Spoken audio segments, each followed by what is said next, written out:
전 서장이 살해됐다는 소식에 난리가 난 한강경찰서 측. 형사 한샘은 피해자 집에서 나오는 한 여고생을 목격합니다.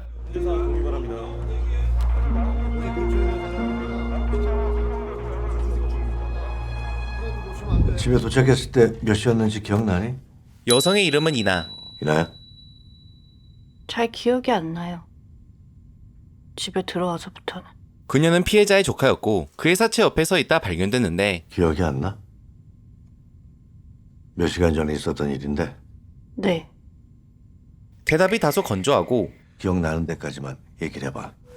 집에 도착한 건 버스 타고 왔으니까 9시쯤 됐을 거예요. 대문을 열고 정원으로 들어갔고 현관문 비밀번호를 눌렀어요. 문을 열었고 그 다음부터는 기억 안 나요. 진술을 듣던 한샘의 눈이 커집니다. 저희 집에서 일하던 아주머니가 제 이름을 불렀어요. 제가 거실에 서 있었더라고요. 그리고 삼촌이 거실 바닥에 쓰러져 있는 걸 봤어요. 그게 단데. 그러니까 결정적인 순간이 기억 안 난다는 건데 피해자 윤동훈 씨는 삼촌께서는 송곳에 찔려서 사망했습니다. 그리고 그 송곳에서는 윤이나 씨 지문만 검출된 것도 알고 있죠. 직접 취조에 나선 한샘. 네, 재산 상속 문제로 불화가 있었던 것도 사실이고. 그건 아니에요. 여고생 조카가 삼촌을 죽였다. 믿기 힘들었지만 그건 아니야? 윤이나 씨가 죽였어요? 그는 이나가 범인이라는 강력한 직감이 들기 시작합니다. 다시 한번 물을게요. 본인이 죽였어요? 이 직감은 확신으로 변했고 사망 추정 시간에 그 집에 있었던 건 너밖에 없어. 진실을 요구합니다. 기억이 안 나요. 정말. 하지만 그녀는 또 한 번 기억이 안 난다 말하죠. 편리한 대답이네. 그리고 이후 잊고 있었는데 이거 그날 거실에서 주웠어요. 범인의 유일한 흔적. 서로 돌아와 범인의 흔적이라며 퍼즐 한 조각을 건네는 이나. 그렇게 10년이란 시간이 흐르고 그녀는 아직도 그때의 일을 떠올리지 못하고 있습니다. 꿈은 여전히 꿔요? 이제 안 꾸면 이상해요. 어떠한 치료도 다 받아봤지만 특정 순간만큼은 필름이 끊긴 듯 생각이 나지 않고 분명히 그 사이에 무슨 일이 있었을 텐데. 이나가 가진 또 하나의 문제점. 퇴행의 한 부분 같은데요? 여전히 사람들 대하는 게 어려워요? 저 괜찮아요. 아니, 사실 안 괜찮아요. 그녀는 10년 전 사건에 대한 충격으로 성장하지 못한 채 어린아이와 같은 직설적인 성격과 말투, 행동들을 보이고 있었죠. 무서워요. 그 넓은 집에 들어가기 싫어요. 반전은 그녀의 직업이었습니다. 범인도 못 잡는 형사가 점심은 제로라도 먹었네? 옷 좀 사입어요. 올드해. 너무. 삼촌의 죽음에 영향을 받은 천재 프로파일러, 그것이 이나였고 현장에 아무것도 나온 거 없었지? 없네. 그걸 왜 내가 너한테 얘기해줘야 되는데? 동기는 또 대체 뭘까? 누굴까? 범인은? 지금 추리소설 쓰세요? 그녀는 날이면 날마다 서로 찾아가 그러니까 그걸 네가 왜 알아야 되는데 싫어. 한샘을 귀찮게 굴었었는데 너 혹시 나한테 경쟁심 같은 거 느끼는 거야? 내가? 문제는 요즘에도 이나 서해 자주 오냐? 오늘도 왔다 갔어요. 네가 받아주니까 자꾸 오는 거 아니야. 나는 아직도 윤이나가 유력한 용의자라고 생각해요. 내가 10년째 그 생각은 변함이 없어요. 한샘은 여전히 이나를 10년 전 사건의 범인으로 의심하고 있었단 점이었죠. 아니 그렇게 재산을 많이 상속받은 사람이 하필 경찰이 된 것도 그렇고 프로파일러가 된 것도 그렇고 뭔가 좀 이상하잖아요. 그렇게 의심이 짙어지던 밤 여기 윤이나 씨 댁 맞죠? 제가 윤이나인데요? 웬 소포를 받게 된 이나. 이거 누가 보낸 거예요? 저야 모르죠. 거기엔 믿을 수 없는 게 담겨 있었습니다.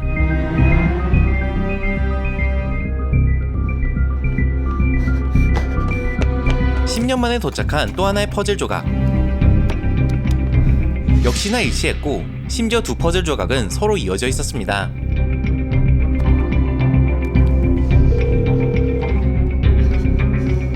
급히 전화를 걸어보지만 받지 않는 한샘. 그리고 그날 이 피해자가 입주민인 거지? 한 살인 사건이 벌어지는데 뒤처리를 깔끔하게 했네. 가방 두고 간 거 보니까 강도는 아니고. 그래서 이거 누가 신고한 거예요? 최초 발견자가 누구예요? 놀랍게도 최초 발견자는 너 왜 전화 안 받았어? 왜 하필 또 너냐? 이나였습니다. 10년 전에도 그렇고 오늘도 그렇고 왜 하필 네가 그 시간에 거기 있었을까? 오늘은 너 만나러 갔었는데. 그녀는 한샘을 찾아 돌아다니다 시신을 발견했다 말했고 할 말 있었거든. 무슨 할 말? 봐봐. 이번 사건은 단순한 범죄가 아닌 연쇄살인이야. 10년 만에 다시 시작돼. 삼촌을 죽인 범인이 벌인 연쇄살인이라고 주장합니다. 무슨 근거로? 뭐 그거야 지금부터 찾아봐야지. 네가 죽여놓고선 나한테 전화한 거 아니야? 그 퍼즐도 네가 만들었고. 내가 왜? 아니면 이런 게 이게 다 우연이라고? 마음대로 생각하든가. 그리고 이후 안녕하십니까. 오늘부터 이미영 사건에 투입된 서울청 범죄분석위원 윤희나경입니다. 제 물건 어디에 두면 될까요? 본인이 자원해 강력반으로 온 이나. 팀장님 이거 뭐예요 지금? 서장님 지시야. 이러한 사실이 탐탁지 않은 한샘. 나한테 할 말 있어? 너 나와봐.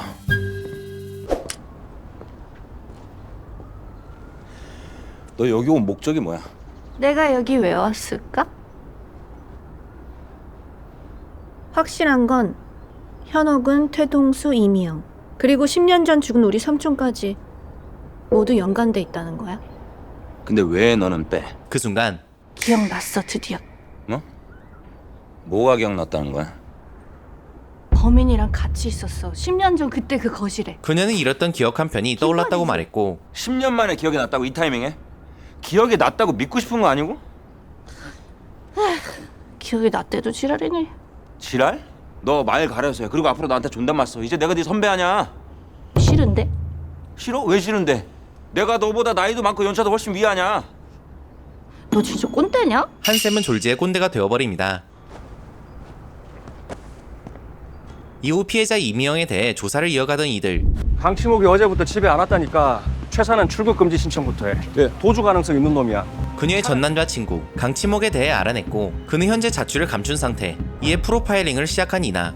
폭력성, 충동성, 중독성, 치밀함, 계획성, 감정의 배제, 높은 자기 통제력. 이미영, 윤동은 살인사건 용의자 프로파일링과 정반대 성향이다. 이러는 사이 이 휴게소 뒤쪽에 뭐가 있습니까? 뒤쪽은 산이죠. 아무것도 없어요. 한샘은 가해자의 도주로를 파악해보는데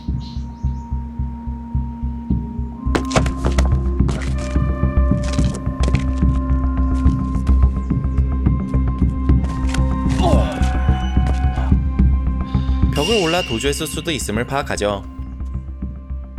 예, 그 강치목이 카드 사용 내용 나왔습니다. 네, 영평 Y 호텔이네. 어? 여기 불륜의 성지인데? 이후 한 호텔에서 발자취가 끊겼다는 소식. 잠시만요. 근데 어젯밤에 이미 체크아웃 하셨는데요. 그리고 이게 몇 호죠? 대량의 혈흔이 발견됩니다. 9시에 체크인했다면 다른 사람이 미리 체크인을 했다는 얘기네. 어제 야간 근무자랑은 통화해봤어? 아, 그거 말씀드리려고 했는데 어젯밤에 5층에서 음악 소리 때문에 시끄러워가지고 민원이 많이 들어왔답니다. 이어서 새벽 2시에 빨간색 바지를 입은 남자가 호텔 로비로 캐리어를 끌고 나갔답니다. 강치목이도 어제 빨간 바지 입었잖아. 치목으로 의심되는 사내가 캐리어를 끌고 저수지 주변까지 갔다는 얘기. 강치목은 분명 감정이 격해져서 왔을 거야. 다툼이 있었을 텐데. 뒤이어 현장을 보던 이나는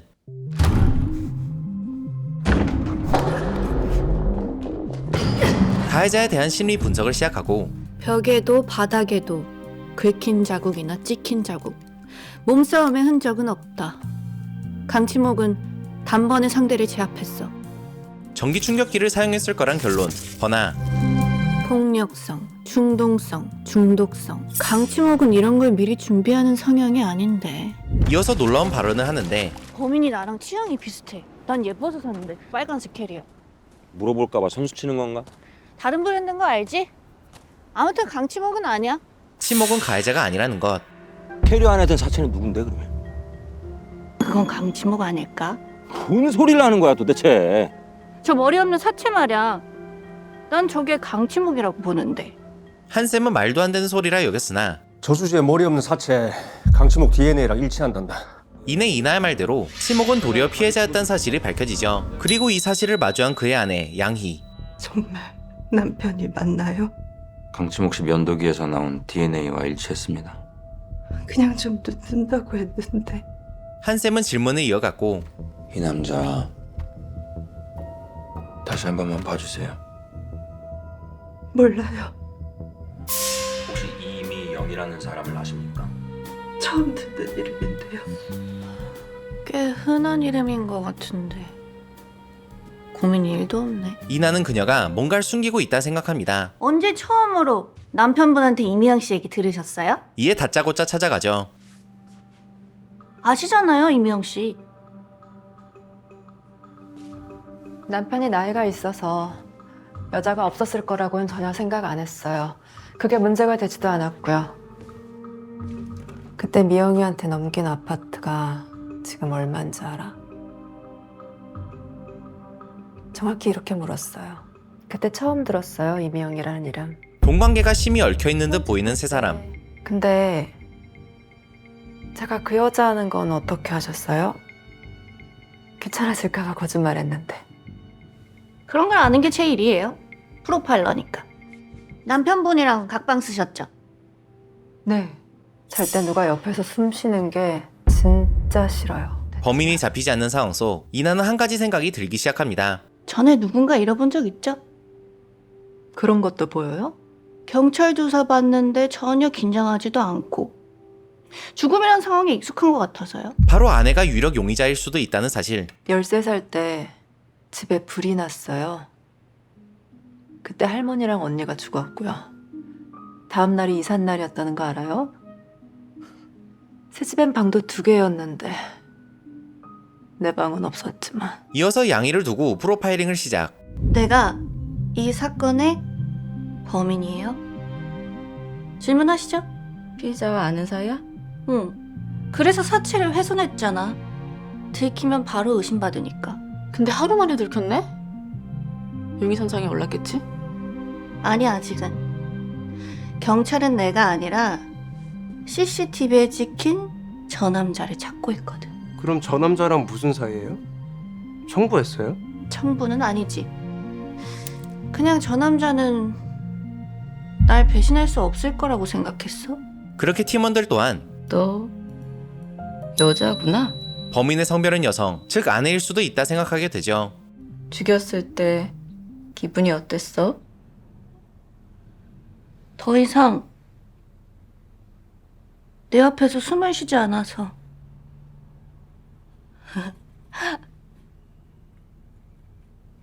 진짜 기뻤어. 보통 여자가 남편을 왜 죽이지? 이후 한샘과의 만남. 돈, 가정폭력, 치정 셋 중에 하나지. 일반적으로는 그렇지. 강치목 아내 만났어? 근데 좀 이상했어. 할머니랑 언니가 죽은 얘기를 할 땐 슬픈 표정이 전혀 없었는데 자기 방이 없었다고 할 땐 슬픈 표정에 심지어 분노의 표정까지 보이더라고. 이나의 프로파일링은 훌륭했고 그리고 남편 죽음에 대해서 전혀 묻질 않았어. 궁금한 건 못 참는 여자 같은데 조사 진행 상황이나 혹시 뭐 나온 게 없는지 아무것도 묻질 않았어. 왜? 답을 알고 있으니까. 그래서 유가족으로서 일반적인 반응이 안 나오는 거야. 이를 토대로 남편분 말고 다른 남자 만난 적 있으시죠? 조금씩 그녀를 압박하기 시작합니다. 네. 그 중에도 각별한 분이 있으셨잖아요. 운동하시는. 그 사람 한 달 전에 헤어졌어요. 그 후 정리됐다는 내연남을 찾아간 한샘. 그리고 그의 눈에 들어온 손 다치셨나 봐요. 손바닥의 상처. 좀 볼 수 있을까요? 예. 테니스 치다 보면 넘어지는 일이 많아서 자주 다쳐요. 한샘은 절벽을 오르다 다친 것이라 확신했으나 확실한 물증이 없다는 얘기네. 자백 받아야죠. 물증이 없었기에 지금은 서로한테 떠미는 전략 같은데 균열해내야죠. 자백을 유도하는 방향으로 노선을 틉니다. 증거 인멸과 조작에는 범인의 성격이 반영이 돼요. 위장에 아주 익숙하죠, 서양이는. 그럼 누가 더 취약할까요? 누가 먼저 자백할까요? 그렇게 서영이가 사체 토막을 낼 때 옆에 있었죠. 지금까지 서영이랑 관계 있는 사람 중에 살아있는 사람 아무도 없습니다. 내연남을 설득하는 데 성공해 사건은 마무리되는 듯 싶었으나 토막살인 사건 피해자가 시신 발견 엿새 만에 체포됐습니다. 놀랍게도 사건 당시 남편의 죽음에 눈물을 흘리던 아내가 알고 보니 살인범이었습니다. 진짜 문제는 양이가 잡히고 나서부터였습니다. 또다시 퍼즐 조각을 받게 된 이나. 분명 강치목을 죽인 건 서양이다. 근데 왜 퍼즐이었지? 강치목은 퍼즐 살인의 피해자가 아닌데? 더욱이 기가 막힌 건 세 번째 조각의 모양새인데 시신이 토막난 부분을 정확하게 알고 있어요. 이걸 보낸 사람이 우리가 찾는 진짜 범인이에요. 범인은 치목이 절단된 부위를 정확히 짚어내고 부검감정서에 표기된 위치 그대로예요. 이런 것까지는 뉴스에 안 나오죠. 근데 이거 오래된 그림 위에 선을 새로 덧대어 그렸네. 그니까 강치목은 처음부터 진짜 범인의 타깃이었다는 거예요. 근데 왜 직접 죽이지 않았을까? 일부러 놓쳤나? 여러 가지가 헷갈리는 아니, 상황이었지만 있었나? 확실해진 한 가지는 확실해졌어요. 뭐가? 이 퍼즐 속 인물들은 모두 연쇄살인의 피해자들이라는 거. 퍼즐들은 곧 피해자를 의미한다는 것이었죠. 총, 귓속말, 그리고 완장. 근데 왜 네 말대로 직접 죽이지 않았을까? 거기에 살인의 동기가 있나? 그렇다면 범인은 왜 단서만 흘리냐는 것인데 글쎄요. 처음 보는데요, 이런 건. 이에 양이를 찾아간 이나. 제가 자른 곳이랑 정확히 일치하긴 하네요. 혹시 저수지? 저수지에 누군가 있었던 것 같긴 해요. 근데 누구지? 그녀는 시체를 버릴 당시 누군가를 봤다고 말했고 근데 그 캐리어는 어떻게 찾았어요? 꽤 깊숙이 버렸다고 생각했는데. 저수지 초입에 친절하게 바퀴 자국 나 있던데요? 바로 이때 캐리어 놀라운 말이 들립니다. 둘이서 들고 갔는데? 이후 이나 씨는 항상 그 범인? 가해자의 입장에서 사건을 봤잖아요. 이번에는 반대편에서 보는 거죠. 피해자가 돼서 범인의 눈을 똑바로 봐요. 상담사를 찾아갔다 머리가 번득해 그 사람이 진짜 범인은 맞을까요? 이번엔 피해자 측에서 고민해보기로 한 이나. 이거였네. 처음부터 이걸 주목해야 됐었어.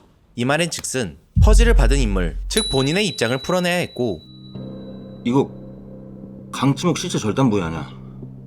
이거 어떻게 알았지? 범인이 우리 주위에 있는 거야. 범인은 그녀를 잘 아는 인물 혹은 지켜보는 인물 그리고 주위를 서성이는 인물쯤으로 분류됩니다. 범인 만나면 물어봐야겠지? 왜 서양이한테 살인을 양보했는지도. 이어서 퍼즐에 대해 파고들어보는데 퍼즐의 주인공은 명백히 남을 찌르는 사람이야. 왜 남을 찌르게 된 걸까? 그 사람의 극한은 뭐였을까? 왜 퍼즐 속 사람들은 사람 모양의 인형을 총으로 쏘고 솜사탕을 들고 웃으면서 귓속말을 하고 완장을 차고 춤을 추고 있는 걸까? 이에 한 가지 결론에 도달. 실은 이 세 사람이 피해자가 아니라 범인 아닐까? 그리고 이 사건의 범인이 더 있다면? 피해자들이 실은 또 다른 사건의 범인들이란 추측과 퍼즐이 점점 완성돼가고 있다는 가정을 내놓는 이나. 지금은 이 퍼즐이 3개지만 6개가 될 수도 있고 9개가 될 수도 있어. 어쩌면 그 이상일지도 몰라. 사건이 더욱 커질 수 있다는 얘기였죠. 여기가 베이스 캠프야. 여기 우리 집? 응, 니네 집. 이후 한샘의 집을 강제로 베이스 캠프로 정합니다. 공조를 하려면 당연히 공간이 필요하지. 게다가 범인이 우리 주위에 있는데 다른 사람들 눈에 띄면 안 되잖아. 그리고 며칠 뒤 안녕하세요. 잘들 지내셨어요? 동사장 인부가 독극물로 인해 사망한 사건이 벌어졌고 퍼즐과는 관련 없어 보였지만 일단 합류해보기로 한 이나. 뭐 특별한 사건이라고 프로파일러가 와요? 이건 제 개인적인 호기심이라고 해두죠. 좀 둘러봐도 되죠? 입구는 단 하나. CCTV가 비추고 있는 이곳뿐이다. 이내 사건을 재구성하기 시작하는데 완벽한 밀실. 밀실에서 벌어진 독극물 살인 사건. 해당 사건은 밀실에서 벌어졌고 아니지. 독극물이 든 용기는 발견되지 않았어. 사람들이 보는 앞에서 넣었을 리도 없고 어딘가에서 미리 넣어뒀겠네. 독극물이 든 소주를 아무 의심이나 저항 없이 피해자 혼자만 들이켜게 만들었어. 주목할 만한 점은 치밀함, 계획성, 감정의 배제, 높은 자기 통제력. 퍼즐 살인의 용의자와 일치한다. 사건의 결의 흐름이 퍼즐 조각의 용의자의 것과 흡사하다는 것이었죠. 셋 중에 누굴까? 거짓말하는 사람이 한 명도 없네. 저 세 사람 피해자 최영환과 15년 이상 같이 근무한 사람들입니다. 어제는 최영환이 휴직 간 지 1년 만에 복직 한 날이었고 마치 복직하게 기다렸다가 죽인 느낌이네. 피해자 가족과는. 용의자는 15년간 함께 일한 동료 셋. 그리고 팀장님, 사인 나왔는데요. 사인이 니코틴 중독이랍니다. 니코틴? 피해자가 들이킨 독극물은 니코틴이었음이 밝혀집니다. 최영환 혼자만 니코틴을 먹었단 얘기네. 그렇다고 봐야죠. 그 시각 동기가 안 보여. 이나 역시 사건의 방향성에 골머리를 썩고 있었는데 현장이 뭐 잘못된 거 아니야? 잘못된 현장은 없어. 조작된 현장이라면 모를까? 이때 조작의 가능성이 제기되고 그치. 강치목 때랑 비슷할 수도 있겠네. 조작된 현장. 그녀는 여기서 모두가 예상치 못한 새로운 가능성에 손을 뻗습니다. 엉뚱한 사람이 죽었을 수도 있다는 얘기야? 가능성을 배제하지 말자는 얘기야. 이 네 사람 모두에게 원한을 가진 사람이 범인일 수도 있어. 한 명이 네 명에게 원한을 품어 냉장고 소주에 니코틴을 탔다는 것. 이때 한샘의 기억을 스치는 전자담배를 피우고 있던 한 사람. 세 사람한테서 무슨 얘기를 들었는지 몰라도 저는 아닙니다. 전 죽이지 않았습니다. 원로는 본인이 죽이지 않았다며 1년 전 피해자 아들에게 있었던 일을 말합니다. 1년 전 이 공장에서 무슨 일이 있었는지 아십니까? 최 씨는 그날 외근이라 공장이 없었고 최 씨 아들은 병원으로 실려갔는데 도착 당시 이미 골든타임을 놓쳐서 죽었다고 하더라고요. 사고 속 조치가 이루어지지 않았던 당시 컨베이어 벨트에 끼었다고 했어요. 근데 정확하게 무슨 일이 있었는지는 저도 모릅니다. 현장에 있던 그 세 사람이 알겠죠. 아무래도 이 사고의 진실이 이번 사건의 실마리가 될 듯 싶죠. 최영환 씨네 세 사람을 원망했을 겁니다. 애초에 자기 아들 혼자 거기 두지 않았더라면 사고가 났어도 바로 119만 신고만 했더라면 그러면 스스로 니코틴을 탄 소주를 마시는 일은 없었겠죠. 그 후 치몽의 사건을 다시 조명한 이들. 도윤수. 이 사람 알아? 도윤수? 강치목 죽기 직전에 통화 목록에 있었지. 한 3번 정도 통화했고. 도윤수라는 인물이 눈에 띄어 그를 파보기로 했고 강원청도 아니고 서울청에서 나한테 무슨 볼 일이 있어서. 그의 정체가 건설사 사장이란 걸 알아냅니다. 강치목 씨 아시죠? 순간 멈칫한 윤수. 글쎄 기억이 안 나는데? 야 이 씨X야 내일 간다니까. 아이 씨 전화줄이야. 이어서 발뺌할 수 없게 만들고 근데 왜 강치목 씨는 모르는 사람한테 3번이나 전화를 했을까요? 상황을 전달해보는데 제가 말한 사람들 다 같은 범인한테 살해당했어요. 그 범인이 도윤수 씨를 죽인다면 그 이유가 뭘까요? 누군가한테 살해 동기를 준 적이 있어요? 그 시각 둘이 어떻게 만났는지 혹시 들으셨나요? 들은 바 없어요. 이나가 윤수에게 하는 것처럼 양이에게 정보를 빼내고 있던 한샘. 다만 좋았던 시기를 같이 보낸 사이라고는 했어요. 양이는 치목과 윤수 둘은 좋았던 시기를 함께 보냈다고 얘기합니다. 좋았던 시기를 같이 보낸 사이? 근데 강치목과 도윤수는 학연, 지연, 혈연 어디에도 해당 사항이 없어. 둘은 어디서 만나게 된 걸까? 그때 예, 팀장님 무슨 일 있어? 뉴스 봤어? 아니요, 왜 뭐 사건 터졌어요? 도윤수 방금 죽은 채로 발견됐다. 예? 현장으로 빨리 와 지금. 믿기 어려운 말이 들리는데 이상 징후 같은 거는 없었습니까? 리조트 사망 사고 때문에 좀 많이 심란해 하셨던 것 같아요. 직원은 그의 사망 원인으로 마음고생을 뽑았으나 1번 경추위를 찔렀으면 머리카락이 가려져서 주사바늘 찾기가 더 어려웠을 텐데 보란듯이 6번 경추 밑을 찔렀네. 마치 빨리 찾아달라고 말하는 것처럼. 명백히 살해당한 게 분명했죠. 30층 CCTV 기록이 전부 다 삭제됐다고 하는데 도윤수가 진짜 네 번째 피해자일까? 그리고 이런 고민이 무색하게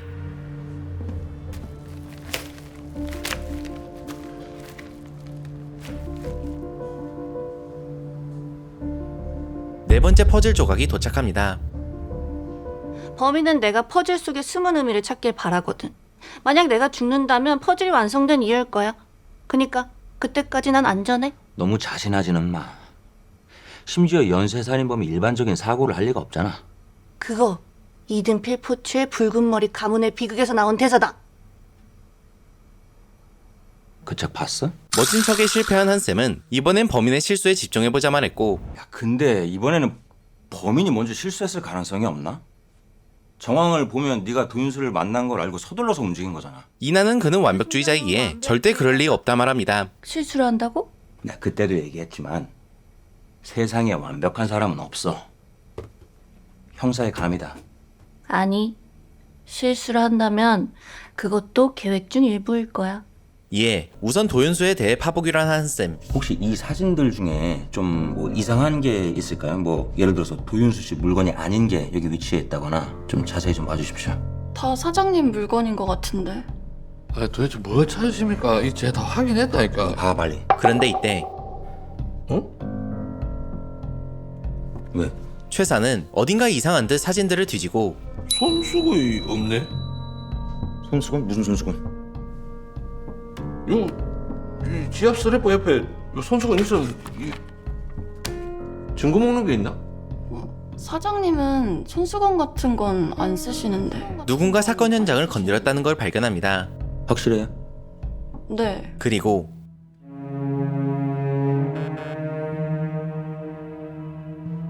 이명이 살던 5802호에서 놀라운 사실과 마주하게 되는데 과연 이들이 발견한 건 무엇이며 퍼즐 사건의 범인은 누구일까요?